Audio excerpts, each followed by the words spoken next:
Hello दोस्तों जब भी हम रईसों का नाम सुनते हैं तो हमारे जहन में जेफ बेजोस, अंबानी और एलन मस्क का नाम आता है। क्यों ना आज आपका तारुफ एक ऐसी शख्सियत से कराया जाए जिसकी दौलत आजकल के बिजनेस टाइकून से कहीं ज्यादा थी।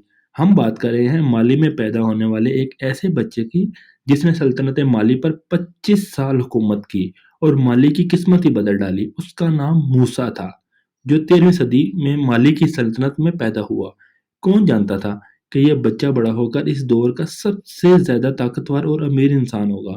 दोस्तों, कहा जाता है कि 13वीं सदी ईस्वी के आगाज में मोहम्मद इब्ने कू, जो कि इस वक्त माली का राजा था, या आप इसे मानसा भी कह सकते हैं।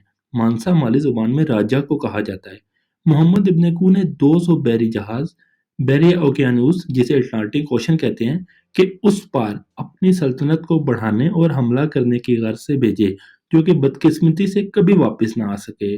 दोस्तों, माना जाता है कि शायद वो किसी तूफान की नजर हो गए थे। अगली बार उसने मजीद तैयारी करके 2000 बैरी जहाज रवाना किए और खुद उसकी सरबराही की। मानसा ने अपनी गैर मौजूदगी में मूसा को डिप्टी मुकर्रर किया कि वो तमाम मामलात की देखभाल करे। मोहम्मद इब्ने कू के वापस ना लौटने पर मूसा ने माली के मानसा का ताज पहन लिया।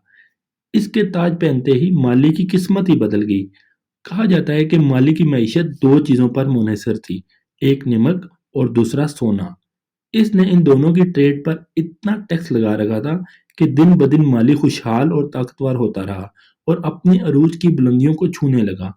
इसके अलावा मानसा मूसा ने अपने आस-पास के छोटे शहरों पर भी कब्जा करना शुरू कर दिया और हर हमला कामयाब रहता। दोस्तों, आजकल के मुल्क जिनमें गिनी, बर्किना फासो, नाइजीरिया, नाइजर आते हैं, ये सब माली की सल्तनत का हिस्सा था। कहा जाता है कि वो हर साल अपनी सल्तनत में 6000 गुलामों का इजाफा करता था। इसकी शान शौकत में इजाफा तब हुआ जब इसने 9600 किलोमीटर का सफर हज की गज से माली से मक्का के लिए किया। इस सफर का आगाज 1324 में हुआ। इसके काफिले में 60,000 लोग शामिल थे, जिन्होंने उम्दा रेशम के लिबास से इब्तन किए हुए थे। 12,000 गुलाम भी थे और हर गुलाम के पास 2 किलो सोने की ईंट मौजूद थी। इसके अलावा 80 ऊंट थे और हर ऊंट पर 130 से 135 के दरमियान किलो तक का सोना लदा हुआ था। और कहा जाता है कि जिस रास्ते से वो गुजरता वहां पे वो सोना बांटता जाता और हर जुम्मे को इसका गुजर जिस इलाके से भी होता, वो वहां पे एक मस्जिद तामीर करवा देता। जब इसका गुजर मिस्र से हुआ, इस वक्त मिस्र का बादशाह अल नसर महमूद था, जिसने इसे बोला कि वो इसे झुक कर सलाम करे। क्यों? क्योंकि वो उस वक्त की रस्म थी। लेकिन इसने उसकी तज़ीम का ख्याल तो किया, लेकिन इसने कहा कि मैं सजदा सिर्फ अल्लाह के लिए करता हूँ। इसने वहां पे 3 माह क़याम किया और इस दौरान इतना सोना बांटा कि वहां सोने के बौ गिर गए। फिर वहां से सफर करता हुआ मक्का मुकरमा पहुंचा।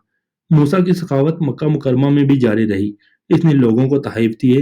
हज से वापसी पर इसने मजीद शहर फतह किए। नामी गिरामी लोगों और स्कॉलर्स को इसने माली में मदऊ किया।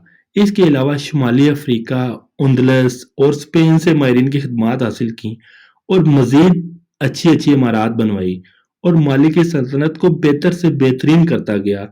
इसकी दौलत का कोई शुमार नहीं था और इसे तारीख का अमीर तरीन इंसान माना जाता है।